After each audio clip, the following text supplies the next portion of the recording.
Тэрлүүдэд социализмоос татгалзъя, прагматик байцгаая.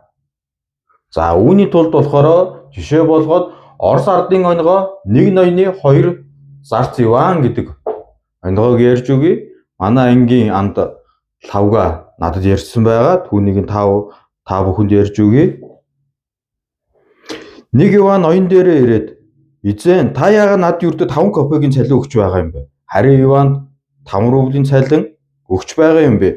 "Би нөгөө Иванаас илүү хөдөлмөрч, илүү ажилсаг шүү дээ" гэж асуув. Эзэн цонхоор харан "Би хэн нэгэн ирж байгааг харж байна. Хардаа тэд өвсөө зөөж байгаа бололтой. Гараад олж мэд." Зарч гүйж гаран ирэн "Үнэн шүү эзэн минь, тэд өвс зарж байна. Хаанаас ирсэн юм бэ?" гэж асуув. "Би мэдэхгүй байна. Явж олж мэд." Зарц гарч яван орж ирэхдээ Семеновскийн нугаас иржээ. "Ямар урам сургаалт вэ?" "Би мэдэхгүй байна." "Тэгвэл яваад олж мэд."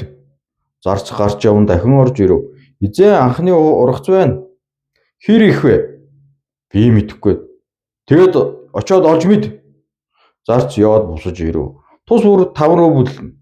"Тэд үүнээс энд зардаггүй гэж эзэн хэлв." "Би мэдэхгүй байна." Энэ үед болохоор 2 дахь зарц Иван орж ирлээ. "Эзэн, тэд Семеновскийн нугаас өвс зөөж байв." Эхний хадлангийн "Тэд 5 рубль нэгж байсан ч би үүнийг 3 рубль болгон тохиролцсон бөгөөд тэд аль хэлийн одоо амбарт буулгаж байна. За оногоо ингээд төгслөө.